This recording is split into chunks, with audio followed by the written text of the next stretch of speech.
तीजभर विशेष कार्यक्रम भए तापनि हामीले थोरै औपचारिक कार्यक्रम जोड्न चाहेका छौँ। धेरै कुरा छ किन अल्म लगाइराख्नु, तर मलाई केही शब्दहरू भन्नु मन लाग्यो, किनभने हिजो नै हामीले डर खायौँ, हिजै नाच्यौँ, हिजै औपचारिक कार्यक्रममा अतिथिज्यूहरूको भाषण सुन्यौँ, अरूको पनि भाषण सुन्यौँ। कतिपय दिदीबहिनीहरू हिजो उपस्थित हुन सक्नु भएन, आज आउनु भएको छ। आज पनि कतिपय दिदी बहिनीहरूलाई बोरिङ लागिरहेछ, बाहिर जानु भएको छ।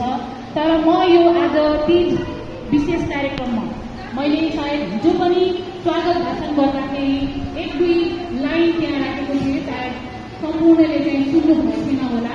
र आज म चाहिँ फेरि केही मेरो मनमा हिजो छुटेको कुराहरू म हजुरहरू समक्ष राख्न चाहन्छु।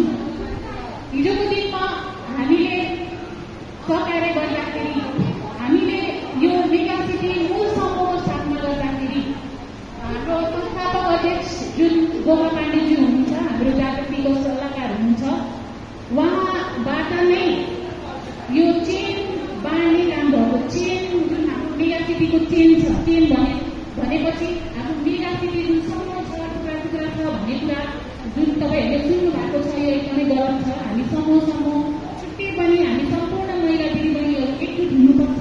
र हामी कार्यक्रम छुट्टै गरे तापनि, बचत छुट्टै गरे तापनि, टोखा तारकेश्वर भने तापनि हामी चाहिँ एउटै हो, मेगा सिटी सिङ्गो मेगा सिटी एउटै हो भनेर चाहिँ मैले आजको कार्यक्रममा सम्पूर्णलाई जो छुट्टो भएको दिदीबहिनी छ, मैले म्यासेन्जरमा बिहान मेसेज हालेको थिएँ, किनभने तीज जस्तो कार्यक्रममा सम्पूर्ण दिदीबहिनीलाई इन्जोय गर्न मन लाग्छ, मनोरञ्जन गर्न मन लाग्छ, समूहमा जोडिन मन लाग्छ, बचत गर्न मन लाग्छ।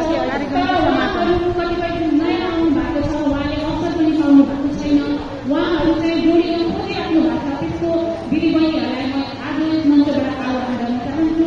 तपाईँहरू जागृति समूहमा जोडिन सक्नुहुन्छ दिदीबहिनीहरू। जुन समूहमा जोडिए पनि कुरा एउटै हो, अध्यक्ष चाहे अन्जु बहिनी होस्, चाहे वसुन्धरा गौतम होस्, चाहे जगत कुमारी गुरुङ होस्, त्यसले फरक पर्दैन है। फरक कहाँ पर्छ भने अध्यक्षले आफूले गर्न सकेको काम छ कि छैन, उसले केही गर्न सकेछ कि छैन, नाम मात्रमा मात्रै दर्ता भएर पनि सीमित हुन भएन। आज जस्तो कि तीजगर कार्यक्रम अथवा अरू कुनै कार्यक्रम हामीले औपचारिक कार्यक्रम गर्दा गर्दै सिक्ने हो। आज हेर्नुहोस् त, दिदीबहिनीहरूले आफ्नो कला प्रतिभा देखाउने अवसर यही त हो। हामी जबसम्म आन्तरिक कार्यक्रम गर्दैनौँ, हामी बाहिर निस्किन सक्दैनौँ। हामी चुल्हा चौकामा मात्रै सीमित नरहौँ, किनभने मैले आज यो कार्यक्रममा प्रत्येक महिला दिदी बहिनीभित्र एउटा कलाकार देखिरहेको छु। एउटा न एउटा सबैभित्र एउटा न एउटा गुण लुकेको छ। चाहे त्यो कलाकार हो, चाहे त्यो कुनै पनि महिला दिदीबहिनी, चाहे गृहिणी किन नहोस्, उहाँभित्र पनि कलाकारिता लुकेको छ। आफ्नो परिवार सम्हाल्नु भएको छ उहाँले। हिजो 2007 सालमा जब म मेगा सिटीमा आएँ, मलाई चाहिँ बहिनी यो समूहमा निस्किने भन्ने गोमा पाण्डे दिदीलाई म कहिले निस्किन सक्दैन। त्यस्तै जुन संस्थापक हुनुहुन्छ, उहाँले राम्रो काम गर्दै जानुभयो भने आगामी पिँढीहरूले पनि सम्झिन्छ। जस्तै म आफै पनि जागृति समूहमा आजीवन त होइन, तर म चाहिँ जबसम्म बस्छु कार्यकालमा म केही न केही यस्तो खालको योजना अथवा केही न केही दिदीबहिनीहरूको आकांक्षा मनोभाव बुझेर काम गर्न चाहन्छु र त्यसमा मलाई साथ सपोर्ट चाहिन्छ।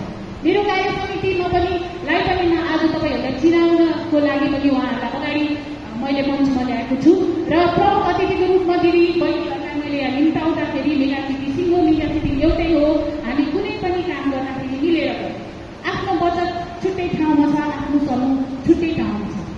त्यति भन्दै साथमा हामी मेगा सिटीमा बस्ने पुरुष दाजुभाइहरूलाई पनि मैले हिजो पनि भनेको थियो, हामी सायद एउटा पुरुष प्रधान समाजमा बसिरहेको छौँ। हामी जहिले पनि आफ्नो बुवाको अन्डरमा बस्छौँ, त्यसपछि हामी आफ्नो श्रीमानको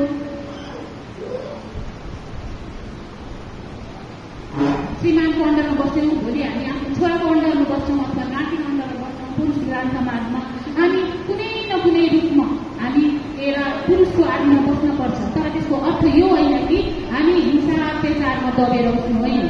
हिजो सिर्जना बुर्लाकोटीज्यूसँग हाम्रो कुराकानी हुँदा पनि उहाँले महिला दिदीबहिनीहरू अगाडि बढ्नुहोस्, आउनुहोस् भन्नुभएको छ। त्यसले गर्दाखेरि यो आजको यो कार्यक्रम